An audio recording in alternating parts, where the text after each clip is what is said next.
Ang mas maganda ang pulot o ang Tinapay? tinapay? Sinagot ko ang kanyang katanungan. Ang katanungan niya, sinagot ko. O, anong katanungan mo? Kuya Kim. Yung katanungan niya sa Oh. Perde ka. Iya nga, ginapamangkot ikaw. Oo. Kung ano ang pinaka, halimbawa, kung gusto mo alinon, o para ang gusto mo, ano talaga ang gusto mong tutukan? O pulot o tinapay?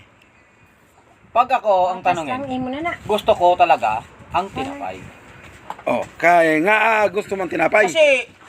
Kasi yung mga bata, pag binigyan ko, masumpod daw na ano daw ang dila nila. O, Ginakigan pa ako kay Kuya, wala na ba kang binibinta na iba? Yan na lang palagi. Di ka na ba naaawa sa amin? Yung dila namin nasusunog na sa matamis. Si diabetes na. o.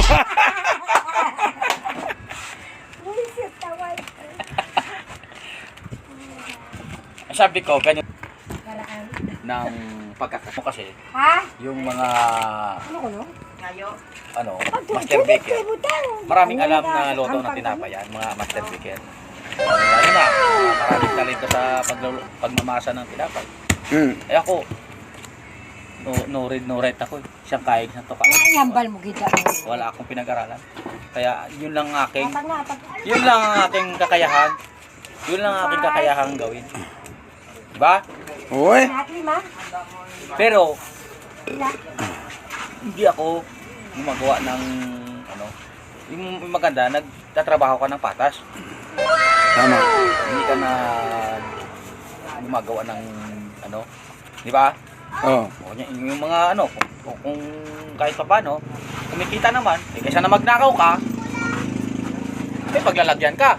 o. O, di ba?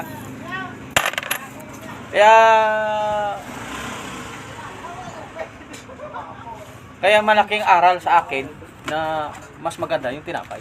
Kaya nga pangalan ko Apay. Apay. Tawag na apay. Si Apay na lang hayo. Ayoko Apay. Ayaw niya dito sa sa Pulaw pa, apay. Apay ang ko. Kaya nga hindi ko akalain na dito ako babagsak. Apay! Kaya hindi ko akalain na dito ako babagsak sa tinapay.